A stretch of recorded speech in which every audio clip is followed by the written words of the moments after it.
नमस्कार, I welcome to talent study lover. मैं हूं मुन्ना कुमार। नाउ आज की GK and GS practice series की क्लास स्टार्ट करते हैं और इस क्लास की पीडीएफ जो है आपको डिस्क्रिप्शन में दे दिया जाएगा, तो आप इसे रिवीजन के लिए डाउनलोड कर सकते हैं। तो चलिए बढ़ते हैं आज की फर्स्ट क्वेश्चन की ओर। आज का पहला क्वेश्चन है,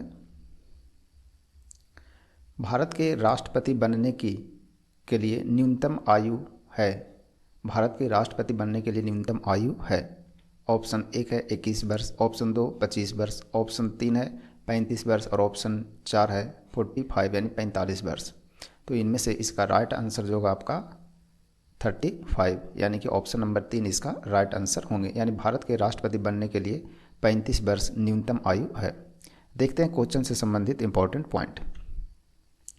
संविधान के अनुच्छेद 58 यानी 58 भारत के राष्ट्रपति के लिए पात्रता के लिए मुख्य योग्यता निर्धारित करता है और भारत के राष्ट्रपति का जो कार्यकाल होता है वो 5 वर्ष के लिए होता है।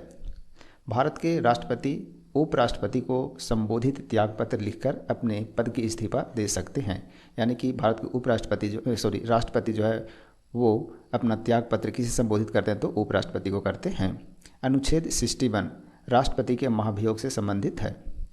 यदि कार्यालय इस्तीफे, निष्कासन, मृत्यु या अन्यथा किसी अन्य कारण से खाली है तो इस खाली हुई जो सीट है इसे 6 महीने के भीतर भरना होता है के लिए चुनाव किया जाता है और चुनाव के द्वारा यह भरा जाता है। यानी कि राष्ट्रपति का जो पद है वो 6 महीने से ज़्यादा दिनों के लिए खाली नहीं रह सकता है। चलिए आगे का पॉइंट है, उपराष्ट्रपति जो है वो राष्ट्रपति को अपना इस्तीफा देते हैं। यानी कि राष्ट्रपति जो है वो उपराष्ट्रपति को अपना इस्तीफा देते हैं और उपराष्ट्रपति अपना राष्ट्रपति को इस्तीफा देते हैं। मुख्य चुनाव आयुक्त जो है वो भी राष्ट्रपति को अपना इस्तीफा देते हैं। राष्ट्रपति की न्यूनतम आयु है 35 वर्ष। वर्तमान में राष्ट्रपति द्रौपदी मुर्मू जी हैं। भारत के उपराष्ट्रपति के लिए न्यूनतम आयु भी 35 वर्ष है और उपराष्ट्रपति वर्तमान में भी है जगदीप धनखड़। प्रधानमंत्री की न्यूनतम आयु 25। प्रधानमंत्री नरेंद्र मोदी भी वर्तमान में हैं। लोकसभा अध्यक्ष की न्यूनतम आयु कितना 25 वर्ष। वर्तमान में लोकसभा अध्यक्ष कौन है, तो ओम बिरला जी हैं। तो ये था क्वेश्चन से संबंधित इंपॉर्टेंट पॉइंट। चलिए आगे बढ़ते हैं नेक्स्ट क्वेश्चन की ओर। नेक्स्ट है क्वेश्चन नंबर 2। भारतीय संविधान का कौन सा अनुच्छेद धन विधेयक की परिभाषा देता है। ऑप्शन 1 है अनुच्छेद 56, ऑप्शन 2 अनुच्छेद 110, ऑप्शन 3 अनुच्छेद 72 और ऑप्शन 4 है अनुच्छेद 121। तो इस क्वेश्चन का राइट आंसर होगा आपका ऑप्शन 2 अनुच्छेद 110। अनुच्छेद 110 से संबंधित है धन विधेयक। देखते हैं क्वेश्चन से संबंधित इंपॉर्टेंट पॉइंट। भारतीय संविधान के अनुच्छेद 110 धन विधेयक को परिभाषित करता है। धन विधेयक पर लोकसभा का विशेष अधिकार होता है। संघ का यानी केंद्र का जो धन विधेयक है केवल लोकसभा में पेश किया जा सकता है। यदि राज्यसभा द्वारा कोई अनुशंसित संशोधन हो तो यानी कोई संशोधन की वो बताता है राज्यसभा, तो उसे 14 दिनों के भीतर वो लोकसभा में वापस भेज सकता है, यानी वापस किया जाना है। यानी राज्यसभा जो है वो केवल 14 दिन तक धन विधेयक के जो प्रस्ताव है उसे रोक सकता है, उससे ज़्यादा दिनों के लिए नहीं रोक सकते हैं। आगे है, लोकसभा के अध्यक्ष के पास धन विधेयक को प्रमाणित करने की विशेष शक्ति होता है। भारत के राष्ट्रपति की पूर्व अनुमति से ही धन विधेयक संसद में पेश किया जा सकता है, यानी कि राष्ट्रपति के पूर्व अनुमति लेना पड़ता है। आगे है, भारतीय संविधान का अनुच्छेद 56 यानी 56 भारतीय राष्ट्रपति के कार्यालय की अवधि से संबंधित है। अनुच्छेद 56। भारतीय संविधान का अनुच्छेद 72 का संबंध है राष्ट्रपति की क्षमा शक्ति से संबंधित है, यानी राष्ट्रपति जो क्षमा करते हैं उनसे संबंधित है अनुच्छेद 72।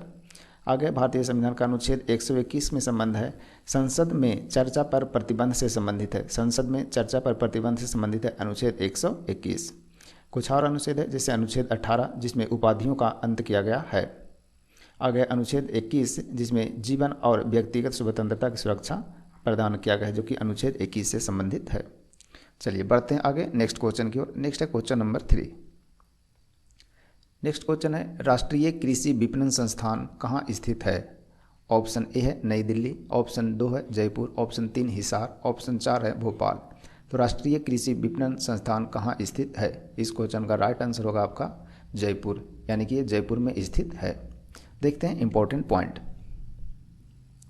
राष्ट्रीय कृषि विपणन संस्थान यानी NIAM एक राष्ट्रीय स्तर का संस्थान है जिसकी स्थापना कृषि मंत्रालय द्वारा जयपुर राजस्थान में 8 अगस्त 1988 को भारत और दक्षिण पूर्व एशियाई देशों में कृषि विपणन यानी मार्केटिंग में कर्मियों की ज़रूरतों को पूरा करना और विशेष प्रशिक्षण, अनुसंधान, परामर्श और शिक्षा प्रदान करने के लिए की गई थी। राष्ट्रीय कृषि विपणन संस्थान का कुछ अनुसंधान संस्थान है, कहाँ स्थित है देखते हैं। जैसे केंद्रीय औषधि अनुसंधान संस्थान जो कि लखनऊ में स्थित है, केंद्रीय गन्ना अनुसंधान संस्थान कोयम्बतूर में स्थित है जो कि तमिलनाडु में है, केंद्रीय खनन अनुसंधान संस्थान धनबाद झारखंड में स्थित है, केंद्रीय चावल अनुसंधान संस्थान कटक उड़ीसा में स्थित है, भारतीय कैंसर अनुसंधान संस्थान मुंबई महाराष्ट्र में स्थित है, केंद्रीय नमक और समुद्री रासायनिक अनुसंधान संस्थान भावनगर गुजरात में स्थित है।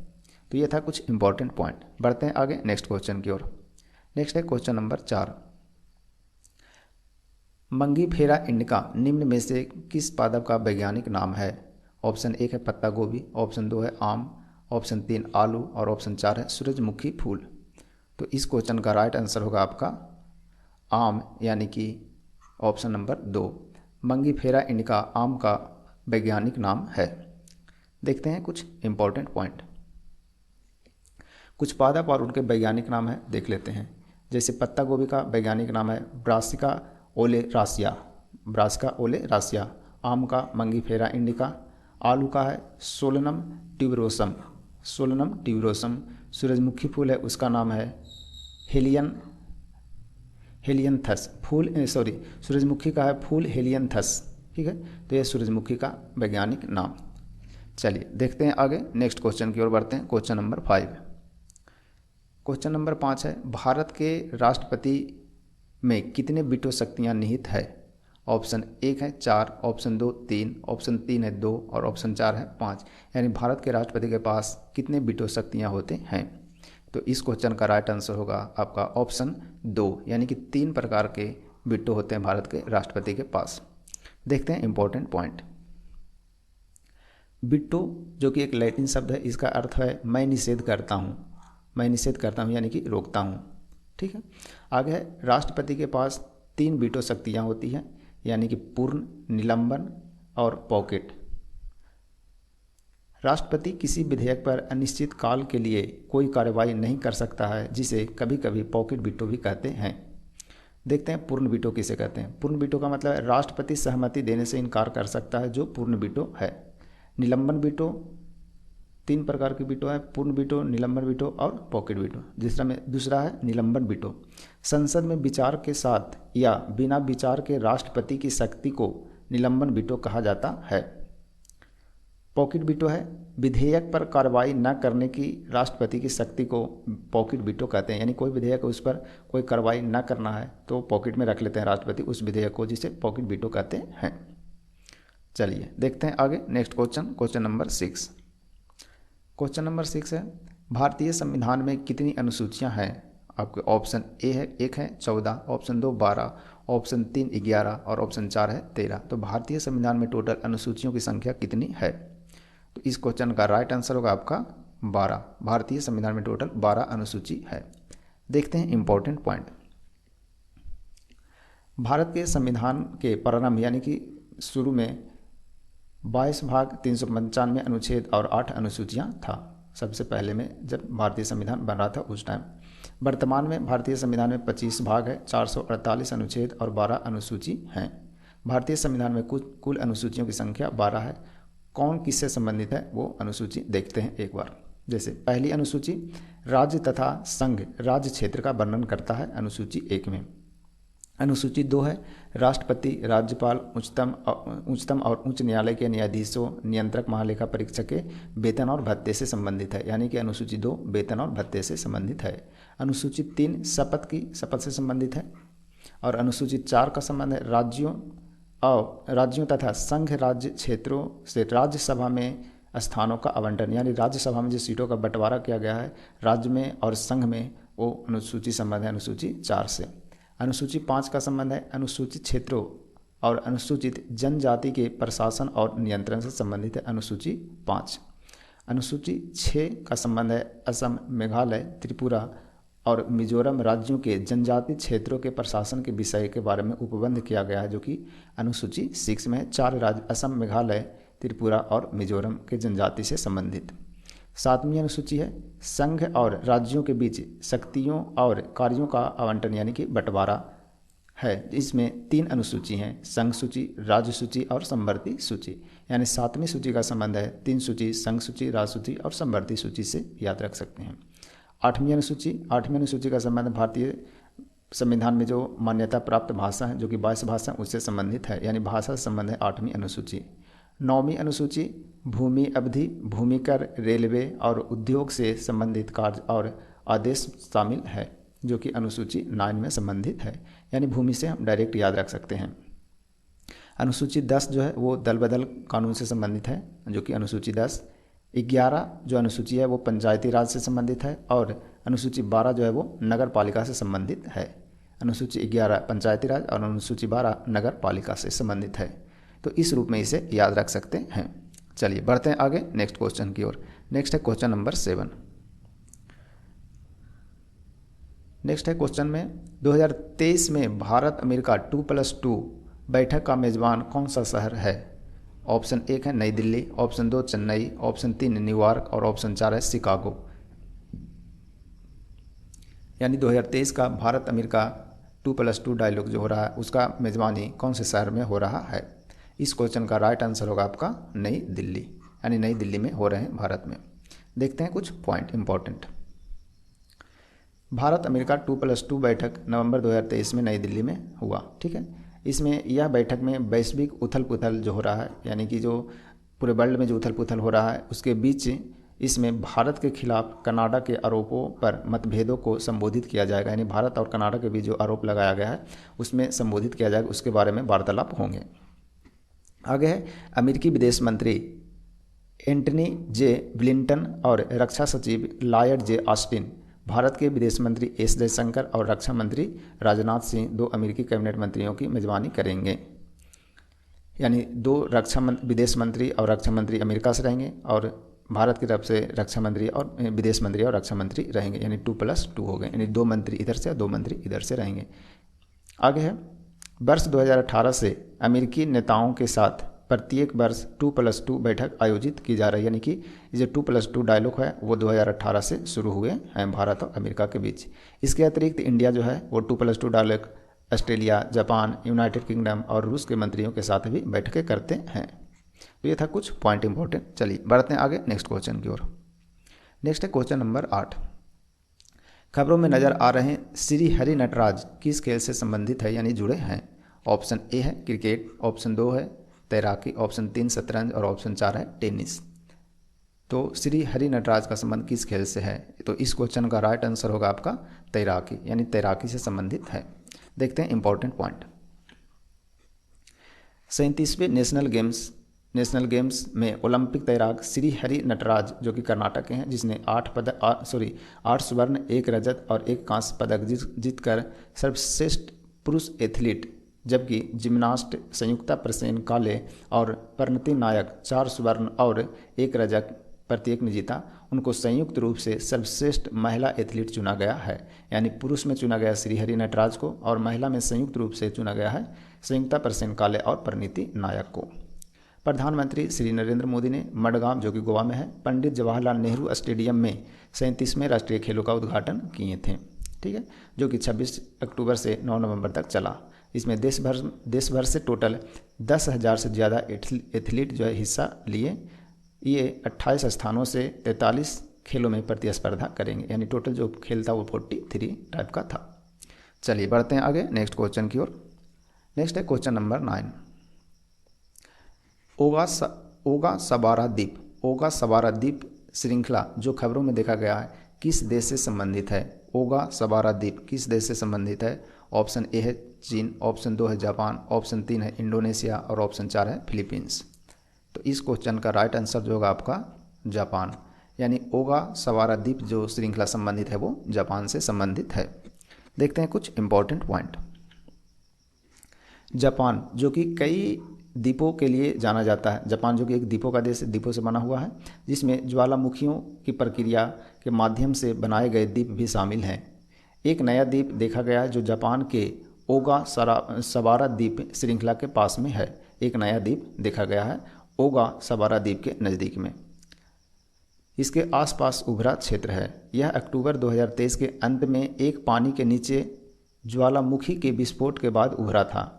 नवनिर्मित जो द्वीप है यानी कि जो नया द्वीप बना है उसे अभी तक नामकरण नहीं किया गया है। यानी ओगा सबारा के पास में जो उभरा हुआ जमीन दिखा है, क्षेत्र दिखा है, उसका अभी उस द्वीप का नामकरण नहीं किया गया है। चलिए बढ़ते हैं आगे नेक्स्ट क्वेश्चन की ओर। नेक्स्ट है क्वेश्चन नंबर 10। एल नीनो क्या है?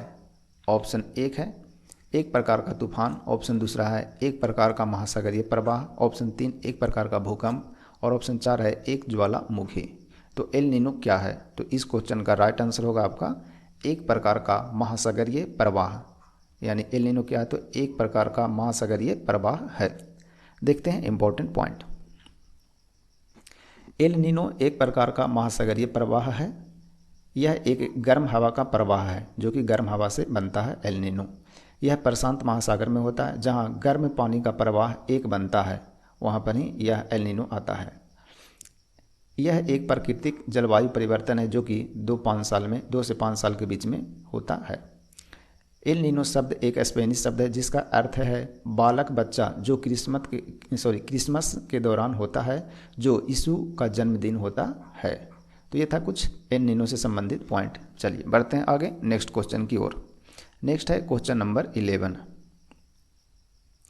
पृथ्वी की सतह और वातावरण का वह हिस्सा जहां पौधे और जानवर रहते हैं क्या कहलाते हैं? तो आपके ऑप्शन है, ऑप्शन 1 है क्षोभ मंडल, ऑप्शन 2 जीव मंडल, ऑप्शन 3 स्थल मंडल और ऑप्शन 4 है जल मंडल। पृथ्वी की सतह और वातावरण का वह हिस्सा जहां पौधे और जानवर रहते हैं क्या कहलाते हैं? तो इस क्वेश्चन का राइट आंसर होगा आपका जीव मंडल, यानी कि जीव मंडल कहलाते हैं। देखते हैं इंपॉर्टेंट पॉइंट। क्षोभ मंडल वायुमंडल की सबसे निचली परत है जिसे क्षोभ मंडल कहते हैं। जीव मंडल किसे कहते हैं? तो इसमें पृथ्वी के सभी जीव घटित शामिल हैं, उसे जीव मंडल कहते हैं। स्थल मंडल भू निर्माण, जल निकासी, राहत और फिजियोग्राफी का जो काम होता है वो स्थल मंडल पर सब होते हैं, उसे स्थल मंडल कहते हैं। जल मंडल जैसे समुद्र हो गया, झील आदि जो है क्या है जल मंडल में आते हैं। तो ये था कुछ पॉइंट। चलिए बढ़ते हैं आगे नेक्स्ट क्वेश्चन की ओर। नेक्स्ट है क्वेश्चन नंबर 12। बिलीबिली डैश में एक प्रसिद्ध चक्रवात है, यानी बिलीबिली कहाँ एक प्रसिद्ध चक्रवात है? ऑप्शन 1 है हिंद महासागर, ऑप्शन 2 दक्षिण चीन सागर, ऑप्शन 3 पश्चिमी ऑस्ट्रेलिया और ऑप्शन डी इनमें से कोई नहीं। तो बिलीबिली किस क्षेत्र में एक प्रसिद्ध चक्रवात है? तो इस क्वेश्चन का राइट आंसर होगा आपका पश्चिम ऑस्ट्रेलिया, यानी कि ऑस्ट्रेलिया के पश्चिम में यह फेमस है। देखते हैं इंपॉर्टेंट पॉइंट। उष्णकटिबंधीय चक्रवात के बारे में पहले जानते हैं। उष्णकटिबंधीय चक्रवातों को दुनिया की सबसे खतरनाक प्राकृतिक आपदाओं में से एक माना जाता है। किसे? उष्णकटिबंधीय चक्रवात को। और वे विशेष रूप से गर्म उष्णकटिबंधीय महासागरों में उत्पन्न और तीव्र होते हैं, माने उत्पन्न भी होता है और बहुत तेज रहता है। भारी वर्षा और तूफान उष्णकटिबंधीय चक्रवातों की एक और विशेषता है, यानी कि भारी वर्षा और उष्णकटिबंधीय जो होता है उष्णकटिबंधीय क्षेत्र में चक्रवात जो होता है इसकी एक विशेषता है। चक्रवातों के नाम से और उसके संबंधित क्षेत्र हैं कुछ देखते हैं। जैसे तूफान जो कि अटलांटिक क्षेत्र में कहते हैं तूफान, टाइफून पश्चिमी प्रशांत क्षेत्र और दक्षिणी चीन सागर में टाइफून के नाम से जाना जाता है। जो इस प्रकार के चक्रवात आते हैं उनको चक्रवात, जो कि हिंद महासागर में, उन्हें चक्रवातों के नाम जो है चक्रवात ही हैं लेकिन हिंद महासागर क्षेत्र में इसे इस नाम से जानते हैं। तो तूफान हो गया अटलांटिक क्षेत्र, टाइफून पश्चिमी प्रशांत क्षेत्र एवं दक्षिण चीन सागर के तरफ इसे इस नाम से जानते हैं और चक्रवात हिंद महासागर के क्षेत्र में जानते हैं। चलिए बढ़ते हैं आगे नेक्स्ट क्वेश्चन की ओर। नेक्स्ट है क्वेश्चन नंबर 13। खमसीन हवा निम्न में से किस देश की स्थानीय हवा है? खमसीन हवा किस देश की स्थानीय हवा है? ऑप्शन ए है अर्जेंटीना, ऑप्शन 2 भारत, ऑप्शन 3 मिस्र और ऑप्शन 4 है लीबिया। तो इस क्वेश्चन का राइट आंसर होगा आपका मिस्र, यानी कि खमसीन हवा जो है वो मिस्र देश की स्थानीय हवा है। देखते हैं इंपॉर्टेंट पॉइंट। खमसीन हवा मिस्र की स्थानीय हवा है। खमसीन हवा एक गर्म और शुष्क हवा है। किस प्रकार की हवा है? तो गर्म और शुष्क हवा है। मिस्र की राजधानी और सबसे बड़ा शहर कौन है? तो कायरो। मिस्र की राजधानी कायरो। महत्वपूर्ण स्थानीय हवा कुछ हैं वो देख लेते हैं। जैसे सिरोको हवा है वो सहारा से भूमध्य सागर तक के हैं। चिनूक रॉकीज पहाड़ी के एरिया में जाना जाता है। ब्रिस्टल आल्प्स और फ्रांस में जाना जाता है। बर्फानी तूफान टुंड्रा क्षेत्र में जाना जाता है। और एलिफेंटा जो कि मालाबार क्षेत्र में जाना जाता है। हवा के कुछ नाम हैं और उसके कुछ एरिया जो कि वहाँ के स्थानीय नाम है। चलिए बढ़ते हैं आगे नेक्स्ट क्वेश्चन की ओर। नेक्स्ट है क्वेश्चन नंबर 14।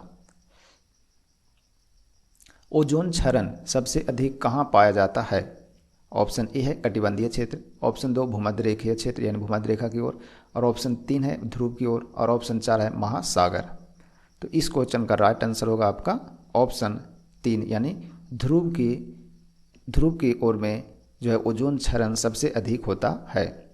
देखते हैं कुछ इंपॉर्टेंट पॉइंट।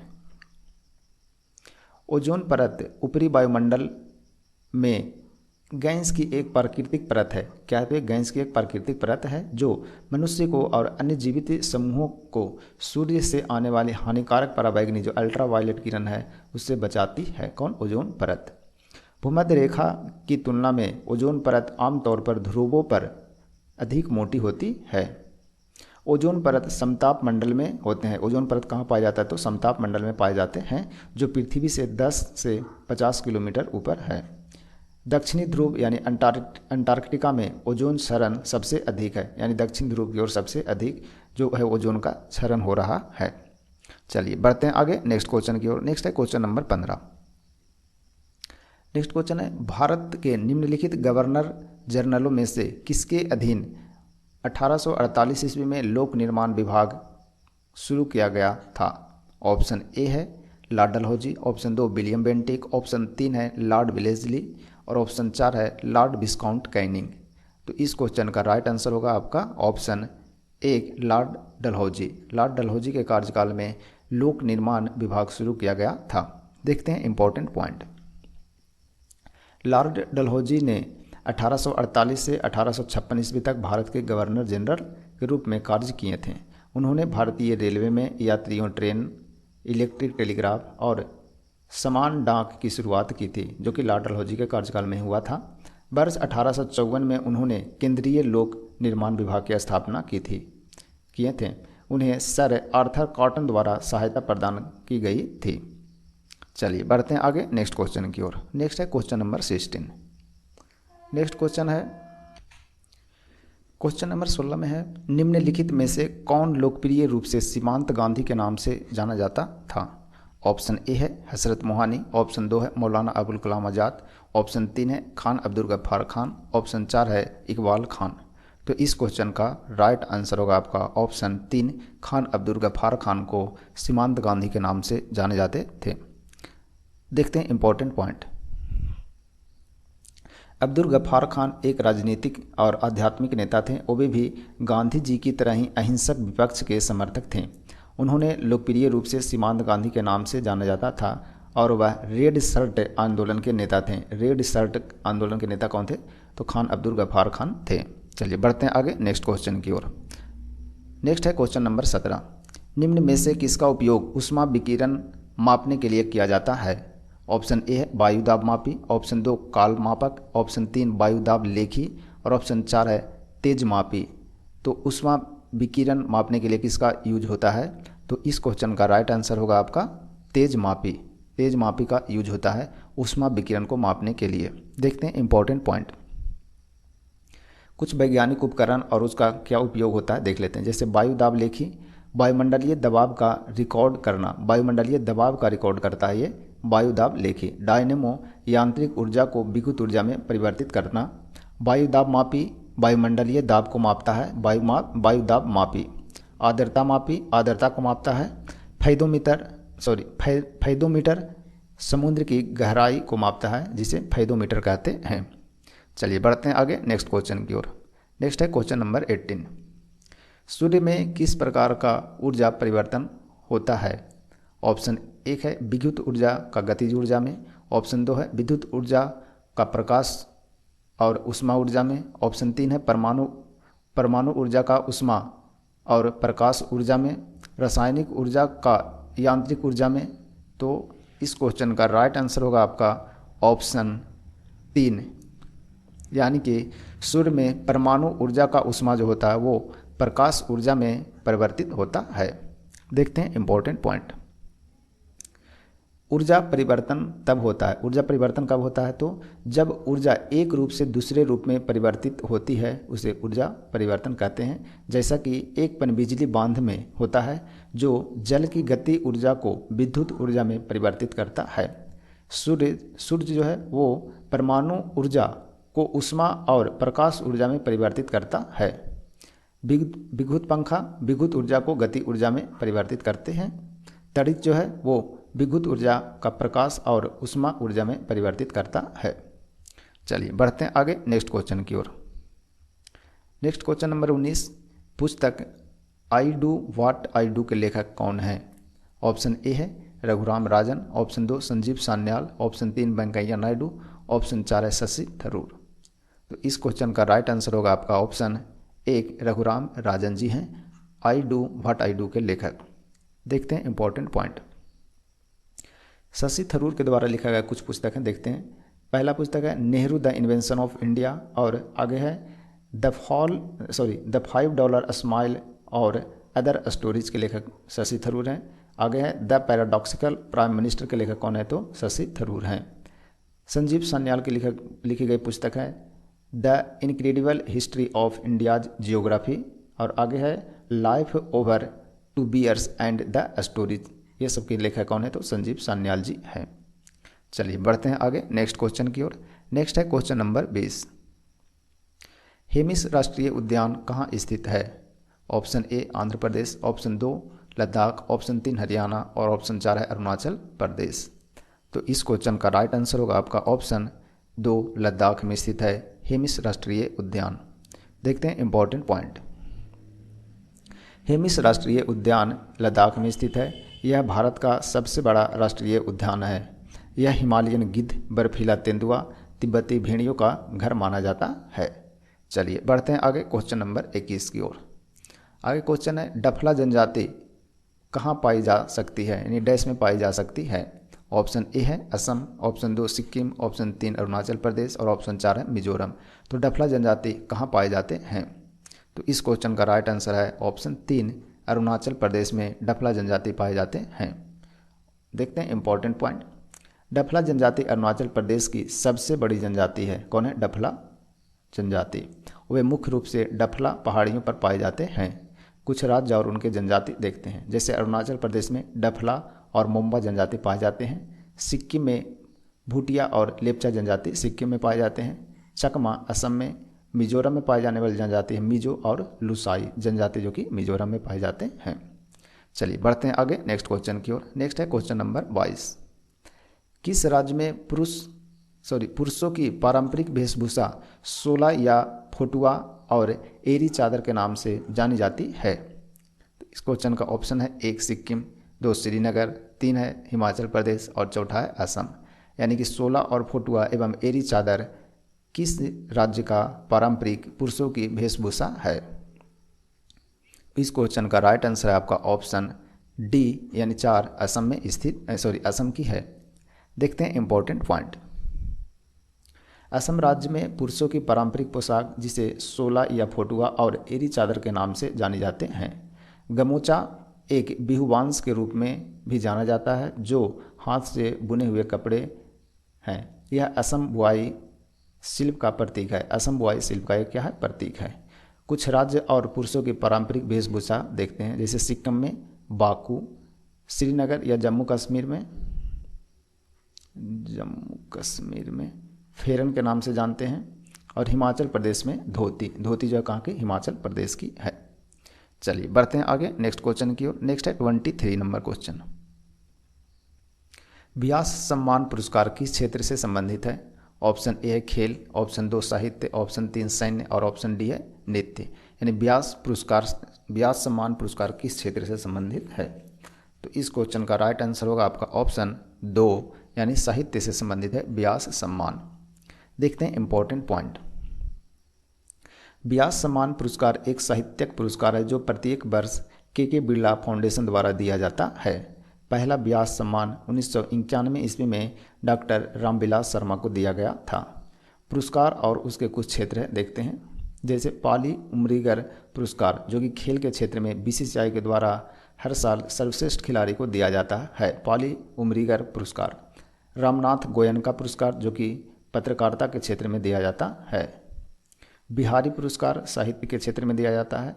सरस्वती सम्मान साहित्य के क्षेत्र में, मानबुकर पुरस्कार साहित्य के क्षेत्र में और ज्ञानपीठ पुरस्कार साहित्य के क्षेत्र में दिए जाते हैं। तो यह था कुछ इंपॉर्टेंट पॉइंट जो कि पुरस्कार से संबंधित था। चलिए बढ़ते हैं आगे नेक्स्ट क्वेश्चन की ओर। नेक्स्ट है क्वेश्चन नंबर 24। 1948 में यानी 1948 में भारतीय परमाणु ऊर्जा आयोग AEC की स्थापना किसने की थी? आपका ऑप्शन ए है PK Iyengar, option 2 MR Srinivasan, option 3 Vikram Sarabhai और ऑप्शन 4 है होमी भाभा। तो 1948 में भारतीय परमाणु ऊर्जा आयोग की स्थापना किसने किए थे? तो इस क्वेश्चन का राइट आंसर है ऑप्शन 4 होमी भाभा के द्वारा किया गया था। देखते हैं इंपॉर्टेंट पॉइंट। भारतीय परमाणु ऊर्जा आयोग का गठन 1 मार्च 1948 को हुआ था। 10 अगस्त को 1948 को वैज्ञानिक अनुसंधान विभाग द्वारा इस आयोग की स्थापित किया गया था। परमाणु ऊर्जा आयोग के तहत 5 अनुसंधान केंद्र शामिल हैं, जो कौन कौन है देखते हैं, जैसे इंदिरा गांधी परमाणु अनुसंधान केंद्र जो कि कल्पक्कम तमिलनाडु में स्थित है। राजा रमन्ना प्रगत प्रौद्योगिकी केंद्र जो कि इंदौर मध्य प्रदेश में स्थित है। भाभा परमाणु अनुसंधान केंद्र मुंबई महाराष्ट्र में स्थित है। परिवर्ती ऊर्जा साइक्लोट्रॉन केंद्र कोलकाता पश्चिम बंगाल में स्थित है। और लास्ट है 5वां अन्वेषण और अनुसंधान के लिए परमाणु खनिज निर्देशालय हैदराबाद तेलंगाना में स्थित है। होमी जहांगीर भाभा का जन्म 30 अक्टूबर 1909 ईस्वी को हुआ था।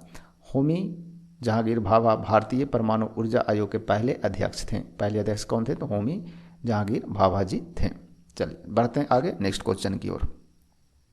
नेक्स्ट है क्वेश्चन नंबर 25। नेताजी सुभाष चंद्र बोस राष्ट्रीय खेल संस्थान स्थित है। ऑप्शन ए है रांची, ऑप्शन 2 बंगलोर, ऑप्शन 3 पटियाला और ऑप्शन 4 है मोहाली। नेताजी सुभाष चंद्र बोस राष्ट्रीय खेल संस्थान कहाँ स्थित है?